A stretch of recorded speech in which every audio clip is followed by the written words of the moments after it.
Yes, go So, ahead. Yeah. hello friends, as you know, first of all, I'll set the context. This is not going to be a technical session. It's just like a brush up, quick sneak peek into how we are, what we are going to capture in our the workshop. Um, Venkat and Bhuvnesh will be sharing more details. I will be talking about the applications of data science and machine learning. Venkat would be talking more about what exactly is data science, what exactly is machine learning, and Bhuvnesh will go through the course of it, right? So in my part, I'll try to just give you a flavor of how pervasive it has become. Though we may or may not know, we may or may not realize, but it's almost touching us everywhere. So I'll focus on this in my 20 minutes. So let's get started. I'll one sec. Yeah. So it's a quick summary. My profile. I have 14 years of total experience, majorly in e-commerce and data analytics. I have worked in software research and development lab, consumer electronics, majorly laptops, desktops, that industry, and e-commerce. My skill set in majorly covers price modeling, competitive price modeling. It includes both value-based and the cost-based, then competitive intelligence, data engineering, and automation. My education and experience will be not much in the sense I have not changed many roles. I did my BE from Indore. After that, I become research engineer. I was working at Tata Research Development and Design Center. This is the first software lab in India, established in 1981. 5 years I worked there. And after that, I wanted to have some business exposure. So I went and did my PGDM at X-Ray College, Jamshedpur. After that, for last 10 years, I'm working with HP. Just give me a second, thing. Why did you turn on the printer? Just give me 2 minutes, Peter. Why did you turn on the printer? Tim, just one second. No?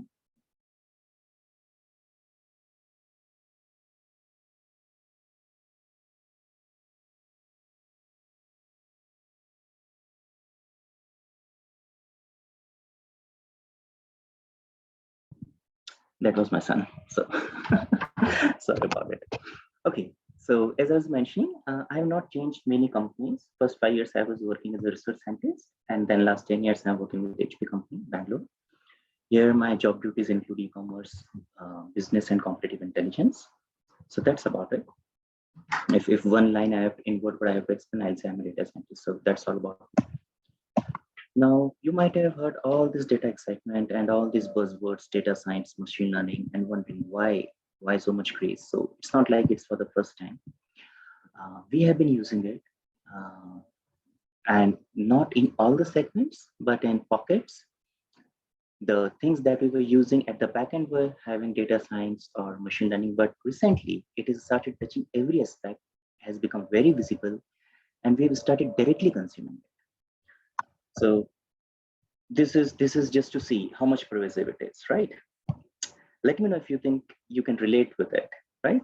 These are the things which we are using in our day-to-day lives. To be honest, it's very difficult, almost impossible to cover that in a PPT in such a short time frame. But I just captured a couple of ones which are more relevant.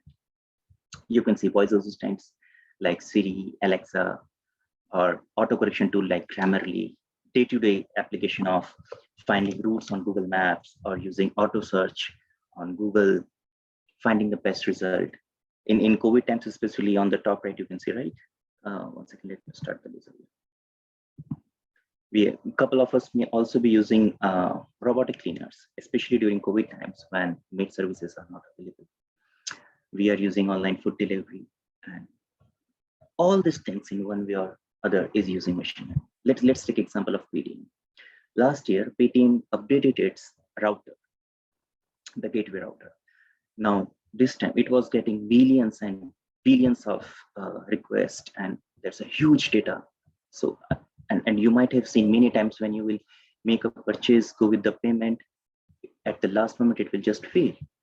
That's a big loss, both to the gateway provider, which is Paytm in that case, and the merchants.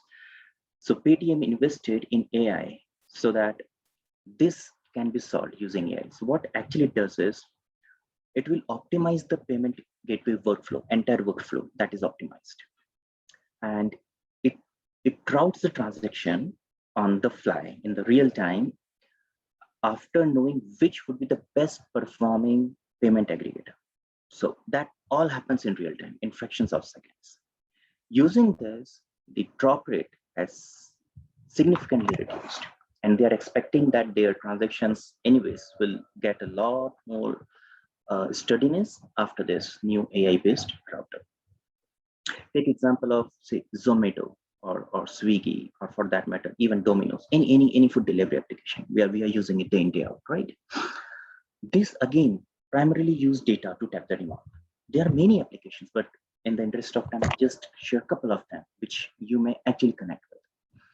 So for example, whenever you start the application, there would be a product landing page, right? In that, the listing of restaurants, that is again based on this machine learning, based on data science. It will not be same. You can try it. You can be from the same location if you and your roommate or your family member say they have very different food preferences. Say one of you would prefer veg, another one would prefer non-veg. The restaurant listing would be according to your food preference because it's very personal, right? It's not like if you're ordering from the same place in say Pune or Bangalore, the listing would be same. That's based on your personal preference. Also, they are getting millions of messages. When I say messages, it means the data points.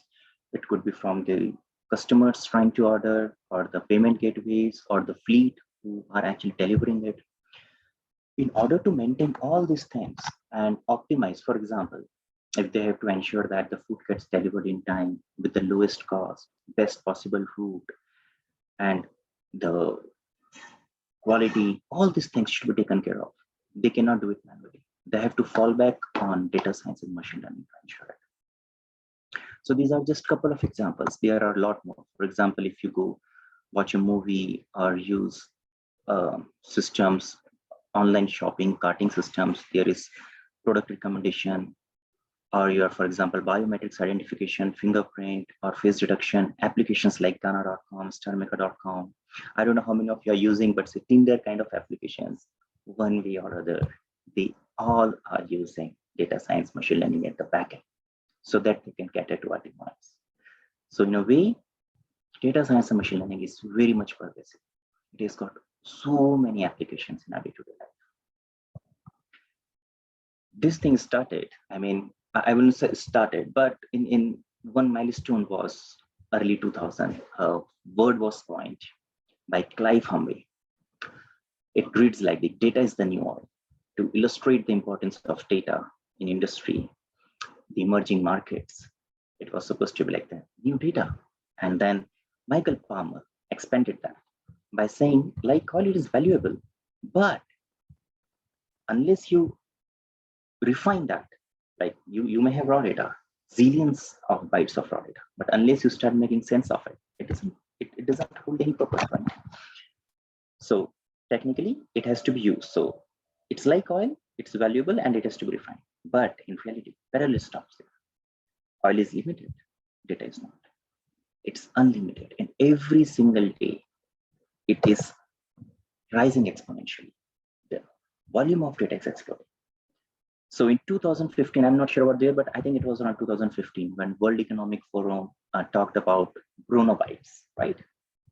A new concept to capture the data size, which is 10 to the power 27. Before that, maybe zettabyte was the thing that have been making rounds. Now you can see this becomes reality. We are thinking that by 2030, we might be actually having data worth chronobyte, which is huge. By 2030, 125 billion IoT devices are expected to be connected. And there's a lot more data like that. But you get a drift of it, right? Data is exploding. Information is available, but how to make use of that, or rather data is available, how to make use of that using a proper processing, ensuring we understand the data and can make a actionable insight from it. That's where the gap is. And that's where there's a huge demand of data scientists. I'm giving some actual statistics during COVID times where when many industries, many sectors are facing issues, data science still remains in high demand. By LiveMint, you can go and there's a publication there in August 2020 around 93,500 jobs are still vacant. On an average, median salary is 9.5 lakhs per annum. And for 10 plus year experience, it is 25 and above, which is pretty handsome salary in the industry, right? In India. These are a couple of screenshots. If you just want, you can have a look at PayScale or Glassdoor, or for that matter. I'm trying to keep the references and the same, whatever I'm sharing would be available to you. We will share the link. But that is to give you an idea that though there is so much data, so much use, there's very less that we are able to actually make out of it. And there's huge demand. So now just to get into details of these sectors, there are innumerable sectors touching all the sectors, all the lives. But I just to ensure we capture a couple of them in the interest of time. I'll be taking a couple of them and we'll see what kind of use cases they make in this industry. Starting with e-commerce because it's the closest to my heart. As I told you, right? I'm from e-commerce. So I played blue with e-commerce. First known use case is customer segmentation, right? So you can, customer segment is, what is customer segment? When you can create groups of people based on common preferences, correct? So for example, you can collate them, you can bring them together based on their shopping characteristic, like they could be high spender, cart abandoner, coupon lover, thrift shopper, loyal customer, trendy customer, and all this, you got the right? So that could be your characteristic. Now, based on that, what to do with it is the challenge. So for example, if they are high spenders, what you will do? You'll say, okay, you are high spenders, you make most of our profit. So we are going to give premium products and special additions to you. We will give you early access to our products, free shipping, free gift up, and surprise notes in your deliveries. So dedicated support, maintenance, warranty, all these things can be provided to this class of customers. Say cart abandoners, these people are little indecisive and will leave the cart, will look around. So you may fall back on plan B, where you will try to call them back. And what will you do to do that? You can see their customer behavior and plan your strategy to share the customer's messages to call them back. Next is review analysis. So what does review analysis will do? So it tells what's the customer liking or disliking and why. Based on this, you can actually use, say, sentiment analysis to understand what they are thinking and how to deal with these people in future. NLP is a segment where you can use it, and this is very important to increase the net promoter score, right? NPS. Next is product recommendation. So based on your search history, your transaction history, or based on people who are similar to you and their transaction history, right products could be recommended to you. So for example, if a person is ordered, say, gym equipments, the next logical step would be, say, to recommend a protein shake to that person, right? You get an idea. And then marketing analytics, again, it's very important to understand which particular marketing channel or campaign is giving what kind of ROI. Say, for example, I'm in laptop and desktop industry, right? So I know that if I go to campus, my chances of selling a gaming laptop is pretty high because usually these people are gamers, versus I can use webinars to create visibility about my low-end products. And this data, these are the correlations, insights that I get from this kind of market analytics tools and the services. Next, so in interest of time, I don't think I'll be able to cover all. I'll just take a couple of them to just give you a flavor. In case you want to understand and then get in more insights into this, we can again connect offline, right? So on the transport front, first thing is NS driving experience. So before I proceed, let me actually again put a disclaimer. I'm just taking a couple of common and major applications. Actual applications will be huge, right? I hope that's self-understood, right? Now, in driving experience, you can see right now, if you go with high-end models, they will have embedded car sensors, they will have onboard navigation, they will have connection with your mobiles, and they will be connected to get the weather conditions and GPS connections. All these things will improve your driving experience. Next is car monitoring systems. It helps you to monitor driver activities. For example, are they doing excessive speeding, or for example, harsh braking, accelerated speed, or for that matter, the use of mobile devices. This is very much useful in Europe and America, specifically for school buses, for vehicles in sensitive segments like mining. It's very important, both for the person, the driver safety, and then the people around. So it's helping a lot. Then we have and passenger safety system. So these are like safety system which you might already be aware of. Anti-theft systems, anti-collision system, lane departure warning systems. So all these things are again using data intelligence and data science. And you all must be aware of the self-driving vehicles. Tesla and others are pretty much into it. Google and many data science, you can say a lot of data science goes into it to create such a nice application. So all these things are some examples of actual applications of machine science, machine learning, data science, right? Similarly, I'll try to quickly cover on the banking side. So fraud detection is one of them. I don't know how many of you are aware of Shaquille O'Neal, right? He's a famous basketball player. In 2008, he was sold to another club. And when he traveled, he found the apartment empty. He made a purchase of $70,000 at Walmart. And you know what? His card was declined. He got a phone from the company that looks like your card is stolen. And he said, no, it's me. That was a false alarm. But imagine the plight of a customer if that was true. So fraud detection ensures that people who are using credit card, even if it goes in wrong hand, there is a threshold and system can on the fly take appropriate measures to cut the loss. Okay. Next is algorithmic trading. If you're in share market, you place bulk orders, then these are not done manually. If you have seen Sharad Mehta movie, right? Scheme.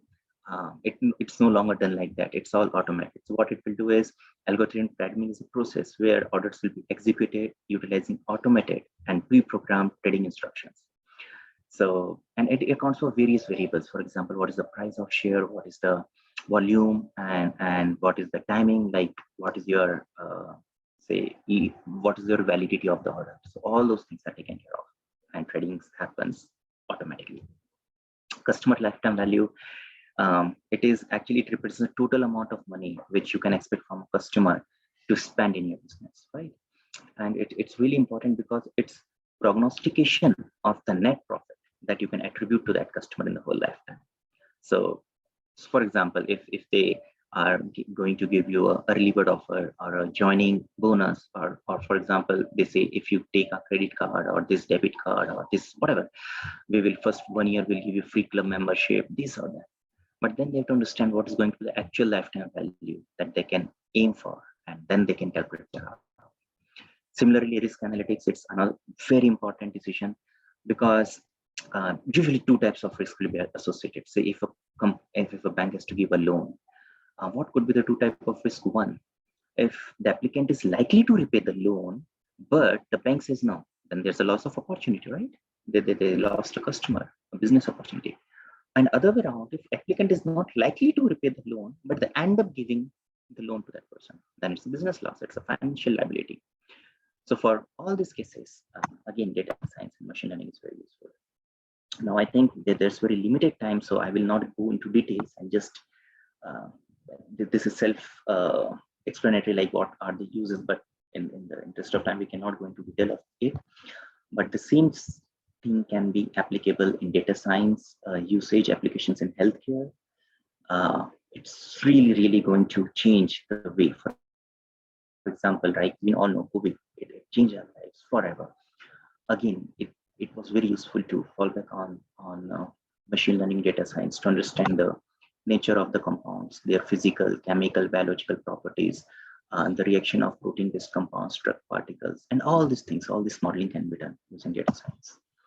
Similarly, in manufacturing, you can detect anomalies, predict the failures. You can have monitoring systems, and all those things. You can actually, without wasting a lot of money, efforts, and most importantly, lives in things which are really dangerous, you can automate them using robots or automated manufacturing units. So this is really very critical uses. Now you cannot imagine life without data science, machine learning anymore. So some key takeaways, field of data science is constantly growing, evolving. There's applications in almost every sector and every field. We just touched this upon a couple of times. Though it is promising and rewarding, there is still a big gap between the skilled people and the industry requirement. And then contrary to perception, it is relatively easy to learn with right guidance. So it's not like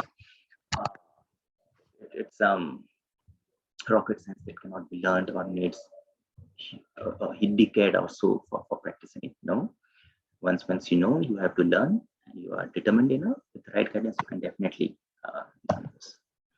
So with that, I think I'd like to pass on the baton to Vanki to exactly tell you what is the data science learning path.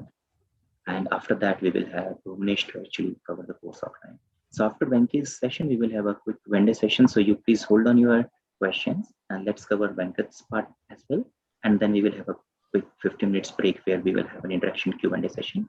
And then we'll move on with course outline with Bhuvnesh. So with that, over to you, Venki. Thank you.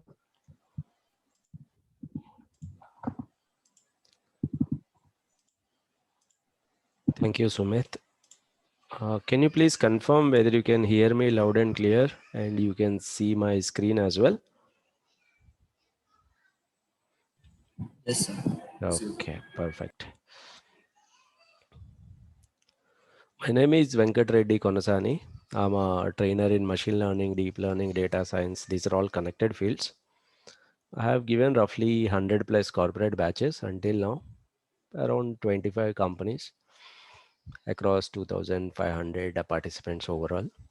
From past 5 to 6 years, I'm into training. Before that, I used to work as a data analyst or a data scientist. My work experience includes I worked for HP. Before that, I worked for HSBC. Before that, I worked for Citibank. I did my master's in applied stats and informatics. I wrote 2 books. This is machine learning and deep learning using Python and TensorFlow, the recent one. Around 5 years back, I wrote another one called Practical Business Analytics using SAS. That is briefly about me. I think some of you have attended my sessions earlier. You already knew about me. We will now see what is the data science learning path. To become a data scientist, there are 3 major skills that are required. You need to have database knowledge, a bit of database knowledge, data handling, analytics and machine learning. That is the second skill set. Presentation and storytelling or data visualization. That is the other skill that you should have. These are the 3 major types of skills one should have to become a data scientist, like if you're working in a team of data science. So what are the techniques in all these skills? When I say database knowledge, I mean to say you should know how to handle the data, data blending, data querying, data manipulation, ETL and all that. In some cases, if you just prepare the data, that is sufficient. Almost you don't even require to do a lot of data analysis because data itself is in such raw format. If you prepare it, put it in a neat format, you will be able to get some ad hoc reports easily. I'm not saying that one should be an expert in this. What I'm saying is at least you should have some basic knowledge of SQL, structured query language. It just takes a weekend to learn the basics of SQL. At least that much of information is required to become a data scientist. Given some data, you should be in a position to prepare the data by yourself. We should not depend on someone else to prepare the data for us. That is the first skill.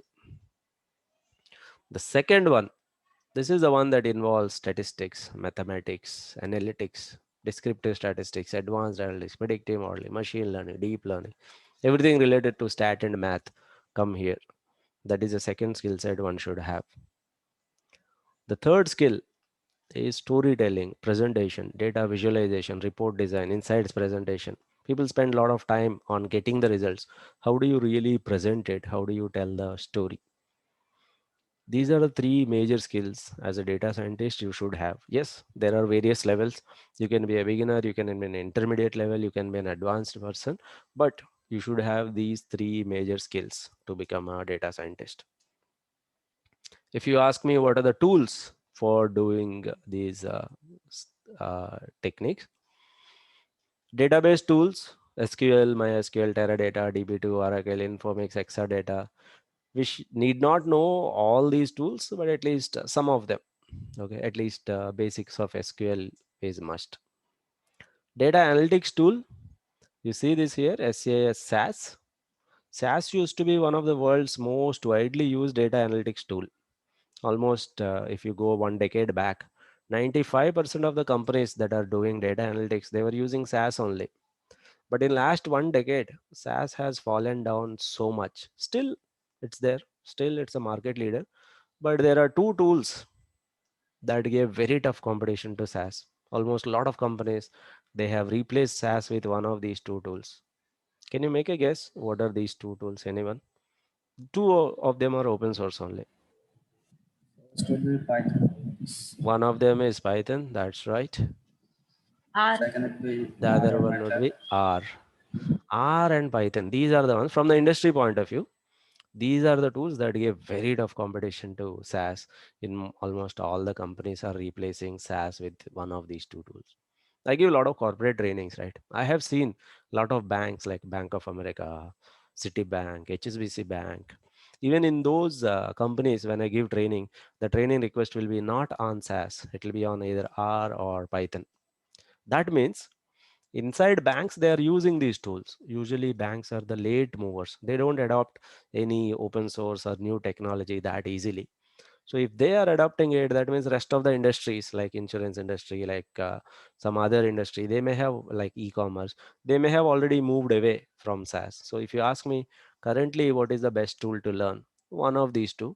Within these two also, Python is the one that is making a lot of buzz because of its applications, because of the options and the versatility.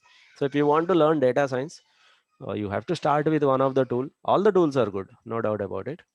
Python is the best one from the future point of view. Maybe after 10 years, there will be one more tool that may come up. Maybe we may have to update.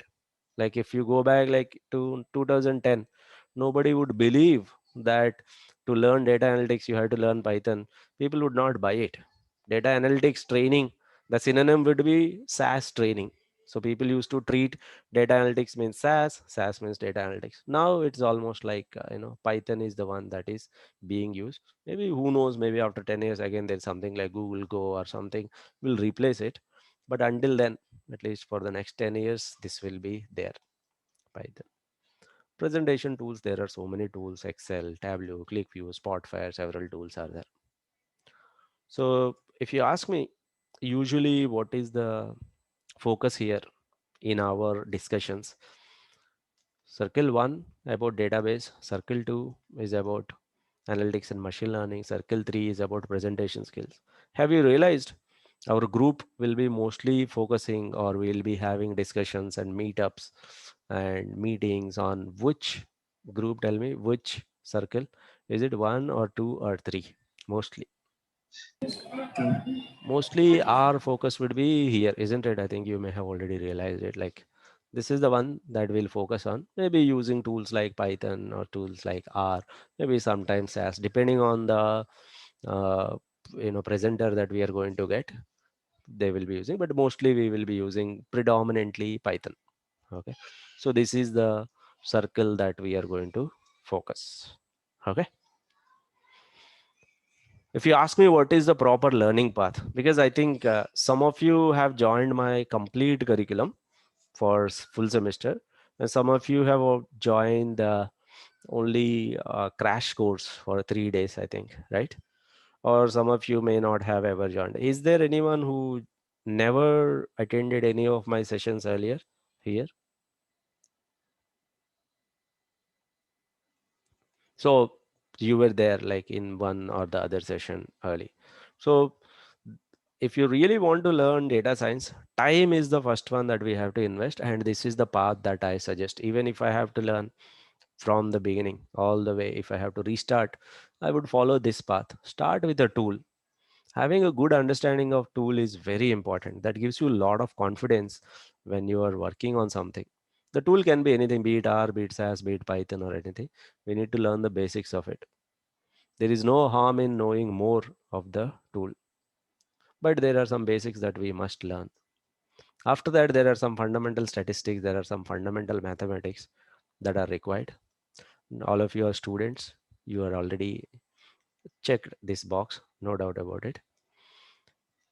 Usually this is a problem for industry people when they lose touch with subject.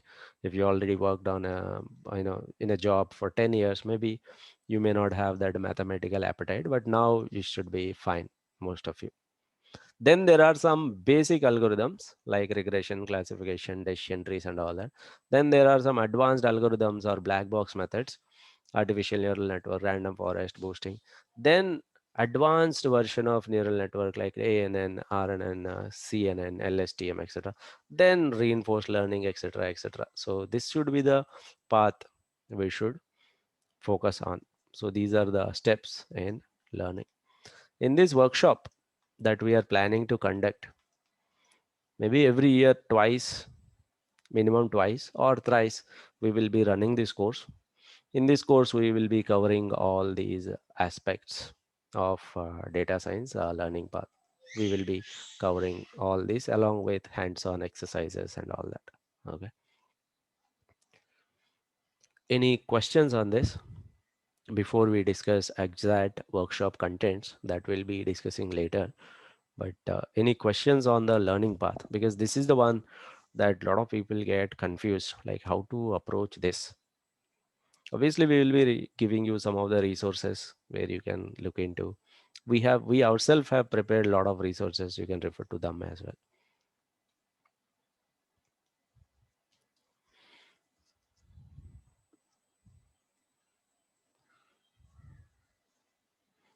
So the plan that we have is mostly 2 weekends of every month. Okay. We'll have 2 weekends in every 1 month.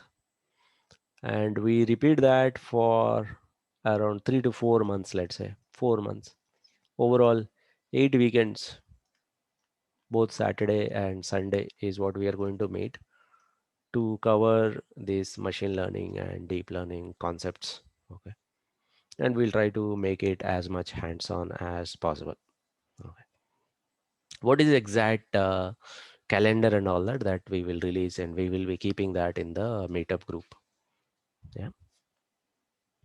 Before I pass on to Bhuvnesh, where he will be explaining the exact course curriculum for this workshop.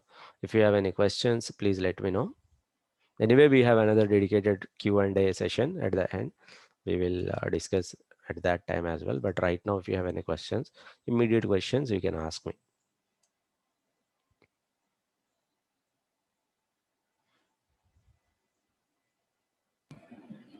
So according to the first step, there, do we need to have some knowledge about coding languages? Yes, either of these, be either R or SAS or Python, one of these is must. That means when we are working on machine learning algorithms, let's say you have some data, we are not expected to write the low level coding. Already this code is written somewhere. Already this code is kept as a library. We should have that much knowledge. We don't need to be an expert, or we don't need to be in a place to create our own functions or anything. We should know how to handle this. Since these are scripting languages, it is very easy to get started. Okay. It is not going to be a very difficult step, first step. At least at beginner to intermediate level is easy. Maybe if you want to be an advanced Python developer, advanced coder, that requires a lot of effort. But to handle machine learning, the part of coding that is required is not that much. Okay, sir. As of now, I'd like to request if you suggest some sources where we can Hmm. learn this kind of Okay. languages. As of now, many of us would not know. Okay. So what we will do is we have a dedicated 1 weekend for this coding. Okay. But beyond that, we have some recorded lectures we will share with you. We will also share some assignments. So with this, attending this class along with the lectures, along with the assignments, you would be at a good place. You will gain good confidence, because uh, if you do not have the confidence of the coding, better to first check this and then go on to the next one. We'll take care of it. Sure, sir. Thank you.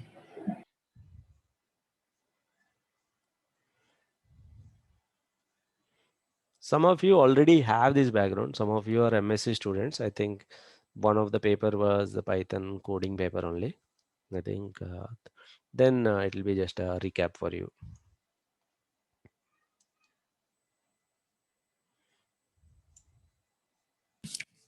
Yes, I personally had this.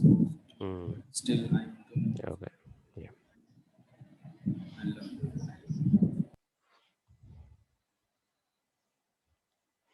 Now I'll give it to Bhuvnesh. Bhuvnesh will be explaining us the workshop contents. Okay. What are we going to cover in next few months? Yeah. Bhuvnesh, whenever you are ready, you can share your screen. I'll stop sharing.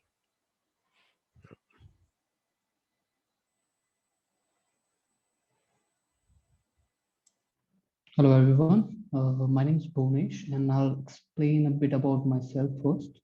So my profile is basically I have a 6 years of experience in the field of data science, machine learning, AI and robotics and computer vision. Currently, I work as a AI program manager for robotic startup, and we are building humanoids there and the Roomba kind of things that we see autonomous navigation robots.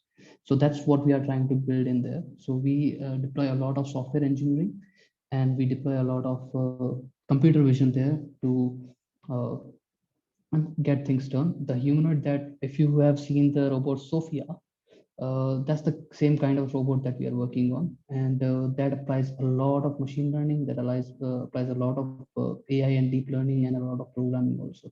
So that's my brief background. I'll be explaining our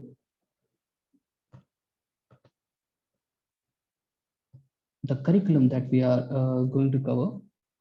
It's going to be like this. Okay, I hope everybody is able to see my screen and hear my voice.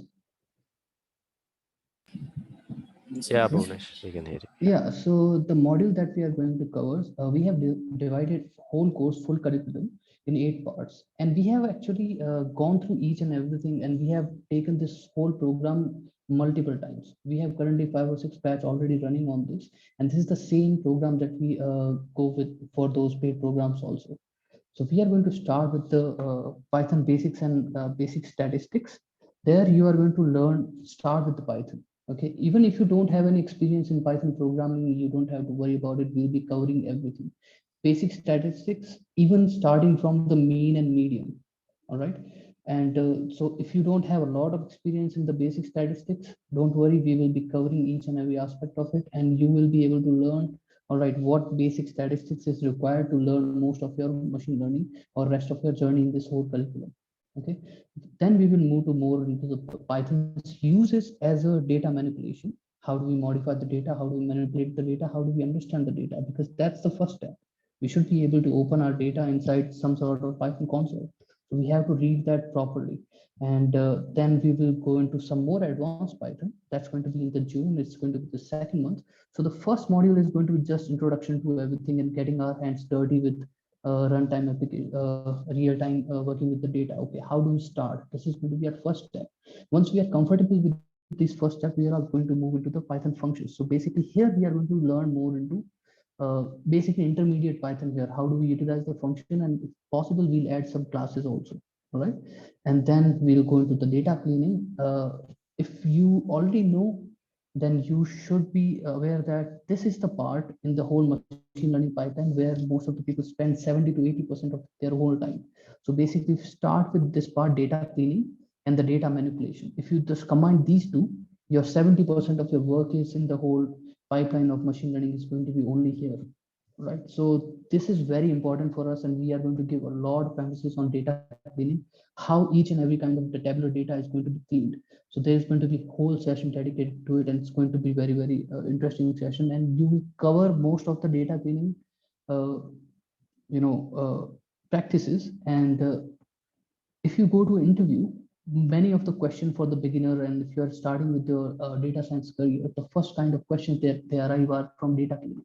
How do you impute if there are missing values? How do you solve those errors? So this, we have emphasis a lot on that. And That's once we are comfortable with working with the data with the module 1 and 2, which is going to be May and June. Once we are comfortable with the data and handling the data, working with the data, then we'll move into the real machine learning aspect of it, or analytics aspect of it, where where things will start getting interesting, and you will start learning, okay, all right, this is really something that we were looking forward to, because this is the cherry on top kind of thing, where we are going to learn the algorithm, which are every algorithm is designed to solve a specific kind of problem. We'll do first thing we are going to use the regression, specifically the linear regression. Linear regression allows us to predict linear data. For example, the price of a car, right? So what is going to be the price of a car 1 year? For example, if we have 1,000 cars given, all right, this is the model, this is the mileage, this is something like that. This is the mileage, this is the seat size, this is the diesel car or what kind of car that is. And if you want to create a model which says that, all right, what should be the price of this particular car, given that all the other cars that we had in our store earlier. So we are talking about specifically about some second-hand car store. So in that scenario, we are going to use regression to predict the price. Why regression? Because the value that we are going to get output as is not binary, not 1 or 2. We get one value, $3,000, $2,000, or maybe in rupees, 10 lakh rupees, 12 lakh rupees. So in that scenario, if we want to predict those kind of values and we want to solve this kind of problem, these are regression problem, and that's where most of the machine learning starts, right? Then we move to the logistic regression. So there are mostly in the whole machine learning world, there are two kind of problems. One is when it comes to supervised, there are two problems. One is a regression problem, and another one is binary classification. So regression problem is where we are predicting the value. For example, 10,000, 12,000, what is the output like that? But when we have to predict something which is like binary, okay, if this customer is a good customer or a bad customer, is this person going to buy my product or not? In that scenario, we need something called binary a classification problem. So in that scenario, we are going to utilize something called logistic regression, which is the modification on top of the regression itself. All right. So linear regression, how from linear regression we reach to the logistic regression, we'll discuss on that. Then once we are comfortable with these two fundamentals of machine learning, we will move to the decision tree. Why decision trees? Decision trees are one of the most robust algorithms, and this decision trees has been used for segmentation kind of problem a lot. This actually gives you the rule-based segmentation. You get to know a lot of when you just solve this, the interpretation of the decision tree is also easy. So it actually gives you all the interpretation of your data also. So decision trees are very robust algorithms which we will be covering.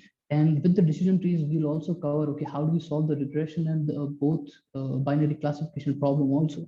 So decision tree can be used for either predicting the price of a car or also predicting if the customer is going to buy a car or not. So this is a very good algorithm to learn. And a lot of question arises from decision tree in your interviews, and a lot of places only decision trees are still used quite frequently. Then we'll move to the random forest and boosting. So random forest and boosting are basically advancements on the decision trees.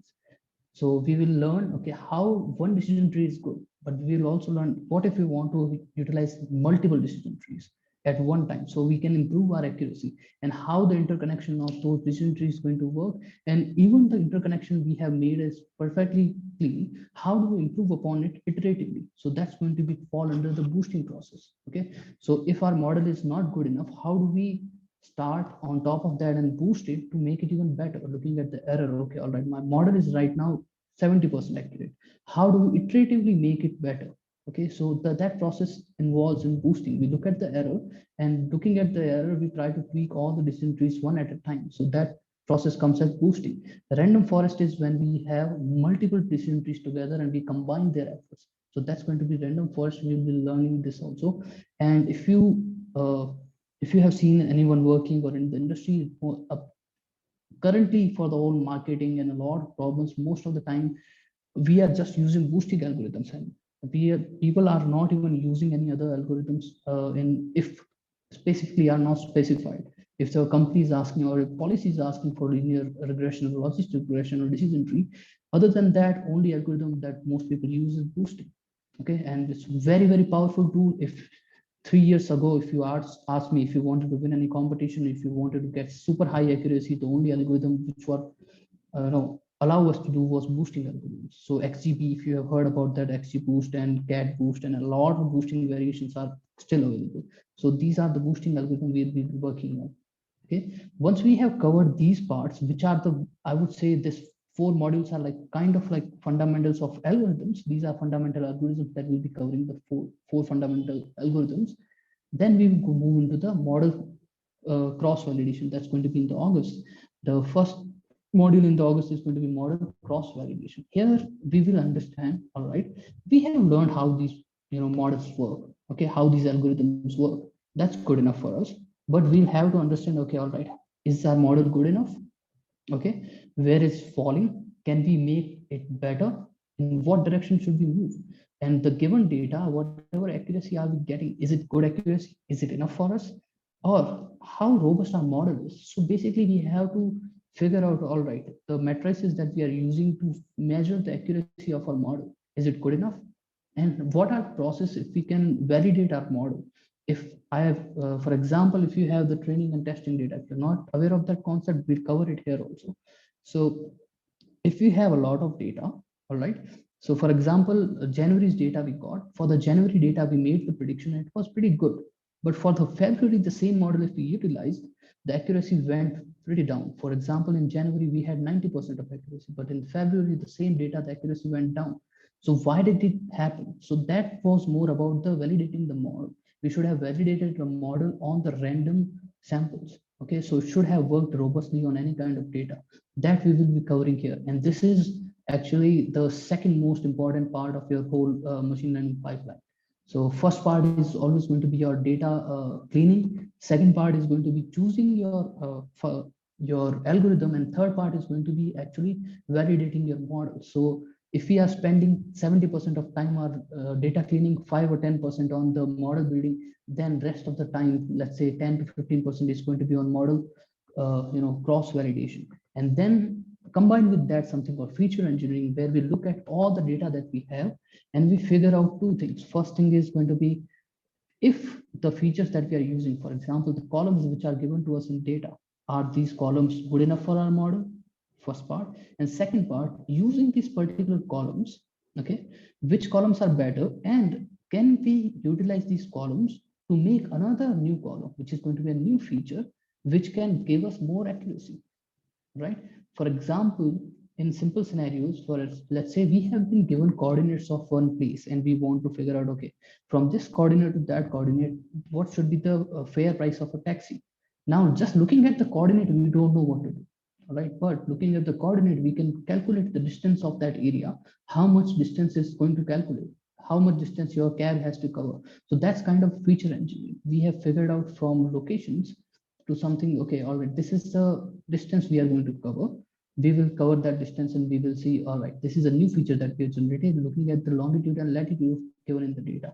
So that's going to be feature engineering. There is a lot of art involved, and we will look into how to see the art, and we will cover so many examples that the art of feature engineering will start coming to you, naturally. So that's going to be about feature engineering. And if you look at clearly about these three models, module 3, 4, and 5, we will be covering, which nowadays is considered classical part of it. So most of the industries actually, which are established industries and the process has been established already, they only use these three modules for their whole machine learning pipeline. Okay, but currently now we have moved to a new era, which is about the deep learning and artificial neural networks. We will cover the module 6. We are going to cover the artificial neural network and how to make them work in TensorFlow and Keras. We will take some problems, and there you are going to write your understand the algorithms, intuition behind the artificial neural network, and how do we program them using TensorFlow and Keras.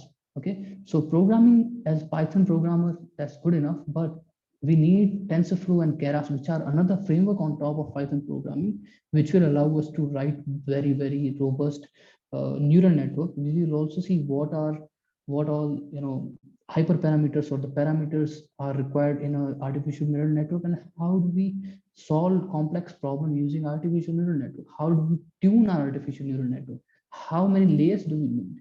So there are a lot of hyperparameters and tuning that we are supposed to do when we are training the artificial neural network.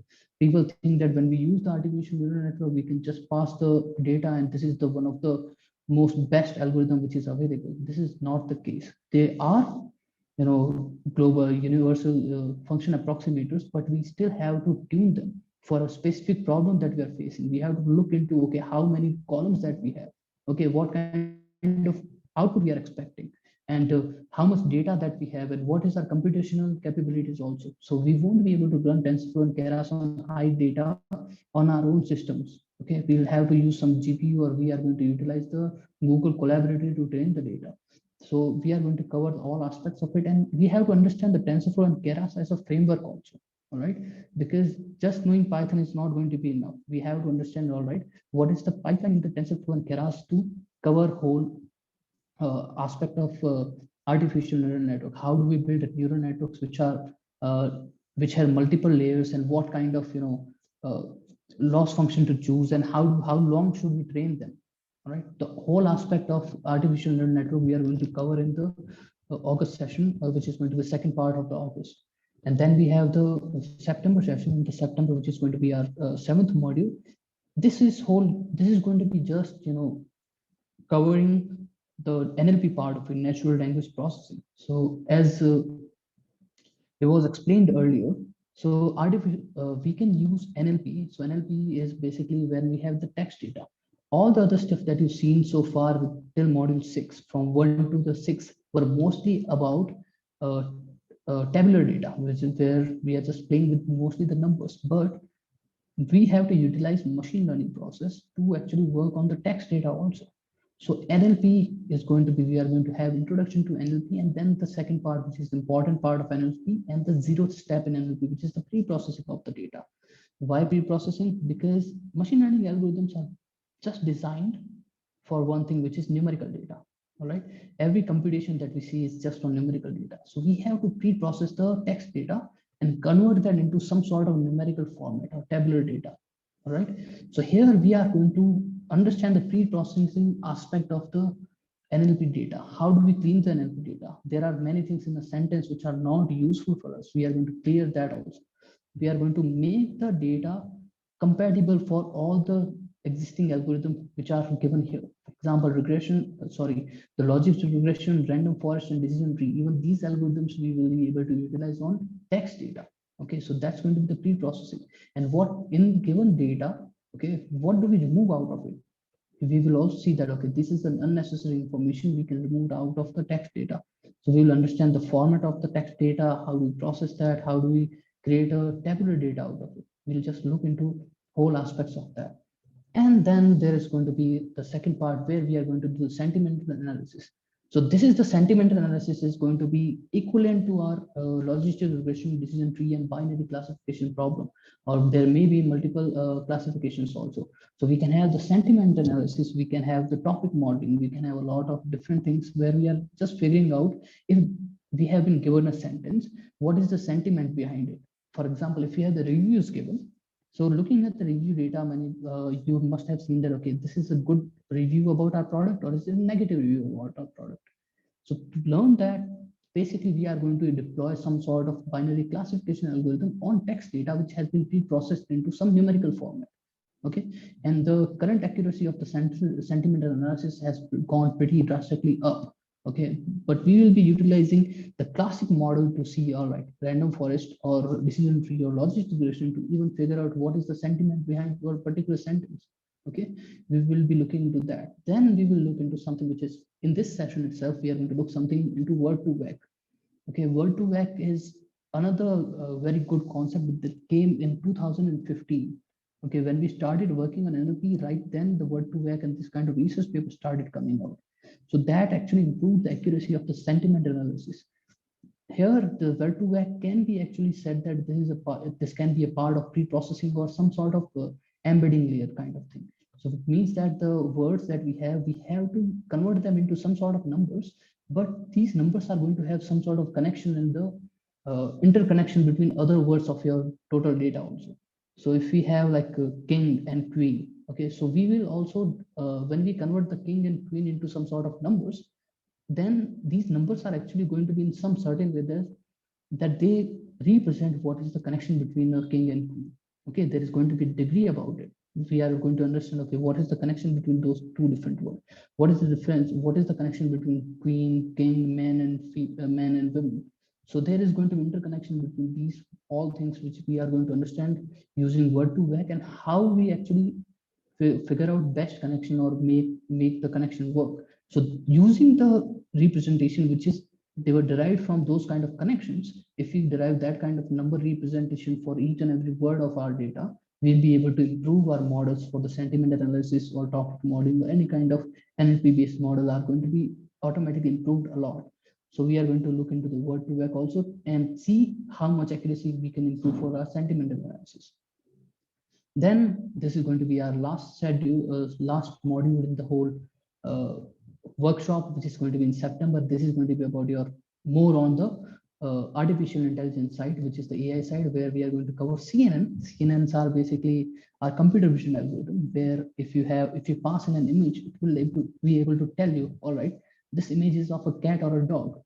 Okay, so this is another utilization of ANNs or artificial neural network or deep learning, where we have a advanced network, which are ANN, which has been converted into the CNN, which are convolution neural network. Convolutions are basically the one of the unit which we actually derive from modifying the artificial neural networks, and which actually works well on the image data, right? So we will be seeing, okay, all right, how the feature extraction part works in this CNN. So here we saw that feature the engineering part, where we extract the feature, figure out which are the best features, and we create new features. In CNN aspect is going to have two neural networks. One is going to be the CNN, and last layer is going to be the ANN. So CNN is going to be our feature engineering, automatic feature extractor. Okay, so CNN basically, if you have an image, it just extract a lot of features, and those features we actually combine into another layer of ANN, and we predict the output. So this we are going to learn in the CNN. This is going to be useful for us to understand all the vision problems. How do we solve that? We are going to learn all the intricacies of why images are different than why working with images is different than the text data or even the tabular data, and why the feature can be different, because the size of the each and every pixel can affect that. If we are taking a photo of a car, then car's wheel is going to be different in one car's photo, and the size is going to be different in another car's photo. So how do we temporal differences, how do we figure those out? We are going to look into this part also. And the models that we are going to cover are going to be mostly classification model. We will be able to say, all right, these are the images. This is the image of a shirt, and this is the image of a car. So we'll be able to figure out those things, and we will work on few models which are hand gesture. Looking at the mute language, if you are pointing out one, all right, with your finger, just index finger, if you are putting up, then you will be able to see that, okay, I have one in my image. So we'll be able to see, okay, those kind of model. How do we look at the image and we tell that, okay, this image, the hand is actually suggesting it's one. And then we have put two fingers up in the V shape, and we can say, all right, now the person is saying two, and then 3, 4, and 5. So we'll be able to see, okay, using the CNN, how do we look at the image and what is the meaning behind that image? How do we train that? Then we'll move to RNN and LSTMs. So basically, the thing that we have done for the CNN is about the image data. We will move into something, another aspect of the deep learning, which is on text data. So we are going to use RNN and LSTM on the text data, because text data is similar to time series kind of data. Because if you have a sentence has a grammatical flow behind it. Okay, so one sentence is, my name is Bhunesh. So my is going to always be at the first position, name is going to be a second position, is going to be a third position, and later the positions are going to change. So everything has its own place. There is a step, there is a sequence behind it. So all the sequential data, if we are working on even the time series or the sentences, that will fall under something called RNN algorithms. Okay, RNNs are basically modification on ANNs. So one neural network which is so robust enough that it can figure out intricacies and the sequential understanding of the data. So it will be able to understand, okay, all right, if we have a sentence given, what are the, based on the first position, second position, third position, fourth position in the words in those positions in the sentence, it should be able to figure out the connection between those. And utilizing that connection, we are going to put at the end, we are going to put a classifier, which is going to tell us, okay, if this sentence is a positive sentence or a negative sentence. Here we will also see, okay, how RNNs and LSTM actually figure out what is the next word that you're typing. So if you have your phone with you and you start typing, the next thing your smartphone actually suggests what is the next number, what is the next word that you are supposed to type. We will learn that, okay, this kind of algorithm who make this predictive suggestions possible, what algorithms are those, and these are RNN and LSTM, and we will understand the integrities of those. So this is going to be the whole the whole curriculum that we will be discussing. And this curriculum has been designed for people who are novices, who want to change their field. Even if they have experience in this whole field, we will be revising their understanding, and we will be giving you a lot of detailed explanation on how these new algorithms can be applied to the existing problem that you are trying to solve. So there is a lot of things for everyone to learn. Everything that we are going to cover is going to be from the base. So even for the interview questions, if you are a job seeker, you will be able to understand all right. Now, looking at the learning that we have gotten from these courses, you should be able to now even answer the interview questions also.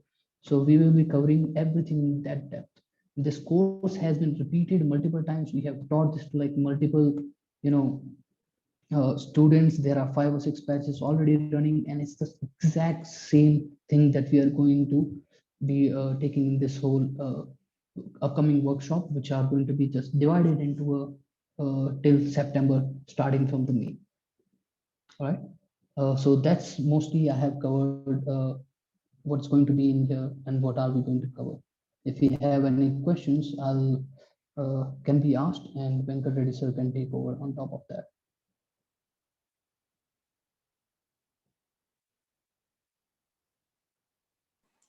Thank you, Bhunesh. So this curriculum, it is not free. It is almost free, but we want to make sure that people who are attending are serious about it. So every module will be around 250 rupees, very nominal fee that we set, so that whomsoever has registered is actually present at the event that we will be taking. So one help I want from you is, today whomsoever has attended, share this with your friends. We will be floating the actual meetings in the meetup group. Those who are interested, you can join. Like, you can actually register for all the 8 modules in one go. So that will be like 2000 rupees for the whole course. Usually this course is not taught for 2000 rupees, but we want to make it free, but not 100% free. We want to make sure that people who are enrolling are dedicating some time for it, or module by module also you can register yourself. So once we see good active participation, then we will be taking these modules even with motivation. So module by module, it is registration fee will be 250 rupees. So take a note of it. Mostly it will be either May last week or June first week is when it is going to start. Every month you will have two weekends that are covered for this one. Okay. There are so many opportunities for data science. So maybe using this course, what we hope is we would like to give a chance to anybody who is interested in data science. Instead of joining a very big college or a big data science course, which will charge you like 3 lakhs or 4 lakhs, at least you will get a good starting point here. Later on, with the resources and references that we give, you will be able to, uh, take this forward. Yeah. If you have any more questions, we will now take the questions. Okay. And then we will move towards the conclusion once the questions are done. So this will be how many hours per day, Venkat? Usually a session takes around 2 to 3 hours, 2.5 to 3 hours. Roughly what we will have is 2 to 3 sessions, which is like either one full day or 1.5 day. So Saturday, one full day, morning and afternoon. Mostly it will be like that. Or for particular modules, it may even go to Saturday full day, Sunday one session. Okay. But typically one full Saturday, either full Saturday or full Sunday for one module. Okay. Yeah. And we can selectively opt for the modules. So basically we will be running these modules. Let's say this will be the first one that we will host. Okay.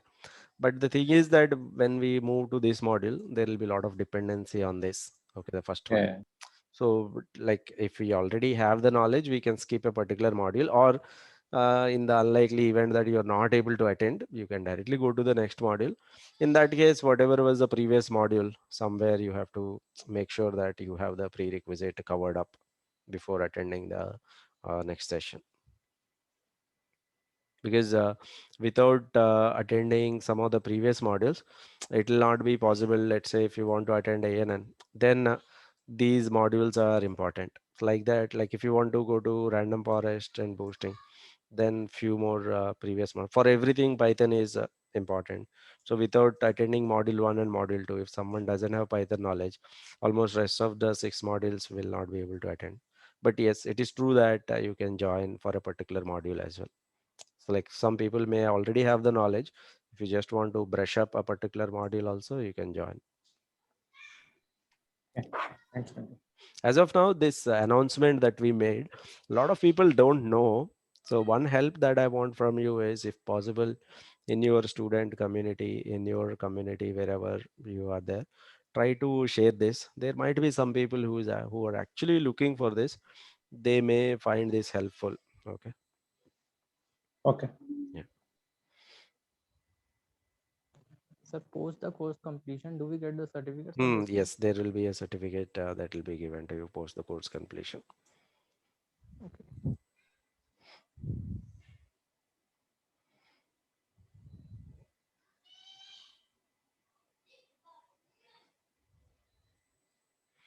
Any other questions? Anyone has any questions? You can ask them now. As usual, the setup would be the files will be shared on Google Classroom, and Google Colab will be the environment that we will be using. So those things that we have done earlier, if you have attended any of the sessions, it will be the same. The class material and everything will be shared on Google Classroom. Sir, if like someone is enrolled in module 2 and he wants to attend for the module 1, do that person get the recording for that Yes. module Yes. 1? Yes. Yeah. So as soon as that module is over, we will try to host it on YouTube or somewhere. So we will try to give that recordings as well. Yeah. Okay, okay, okay. Thank you.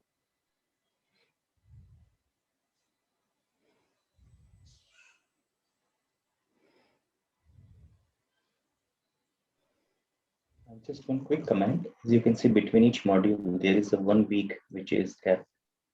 That is more like working sessions. So team would be available. You can come if you have any questions. So that's what the plan is. We'll have one session. One weekend we will have, say for example, module 3 would be July 3rd and 4th. Then on next we will just have a break. So that means the classes will have a recap, problem solving, Q&A, and then we will go with next. So for example, in this case, 10th July would be the one where we would have that, whatever, QA problem solving sessions, right? So that's how we are trying to keep, so that people get enough time to actually, whatever has been taught, they can actually try their hands on, because unless you try, whatever knowledge you hear, whatever you get will not make sense unless you try it yourself, right? You should be able to imbibe it. So we'll keep, that's why this is little lengthy, but that's the intention, so that all the people get enough time and they can actually get perfect with say one module and then move on to the next. Okay.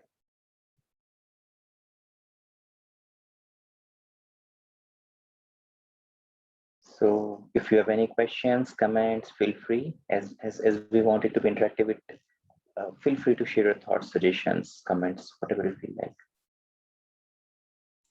Honestly, our original idea was to make this whole training free. But what we realized is when we host any module for free, any of the meetup, people are enrolling, but the sense of commitment is not there. For example, even today's meetup is also free event. Usually what happens is we will not get an idea on who is actually going to attend. So make sure that, in fact, even those who are really interested in this, they may not find this nominal amount very heavy. Okay, so that is the reason we kept it at a very basic price. Okay. Yeah, actually, to be honest, it is the same course, for example, that has been taken and conducted in corporate workshops, and the charges are very high. It's totally uncomparable. So right now, the main idea is to give it back to society. So the course will remain the same. It's not like course quality or delivery will suffer. Only thing is the dedication. When whoever is delivering, when we put so much effort, we would at least like people to be serious and committed about it. So that's why this is the threshold to ensure that only the interested people will come. But otherwise, to be honest, this, for example, in other same training by state inference, say corporates or by other uh, providers will be in lakhs or something. Like, well, in this case, it's just like what, 2,000 or something.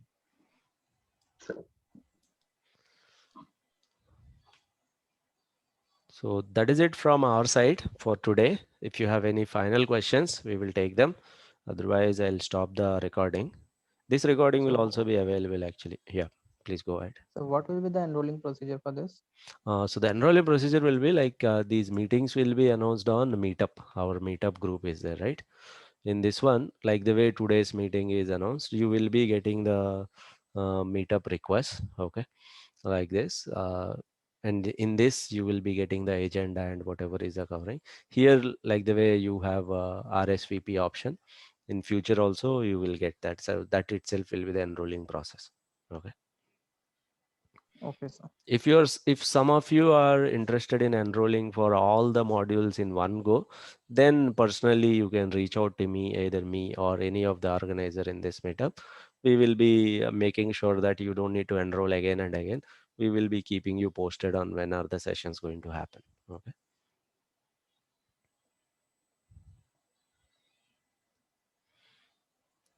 Or module by module, you will be enrolling in this meetup. Yeah. The advantage of this is automatically you will get all the reminders and you will be updated with all the things. If we post anything also, you'll get a mail easily.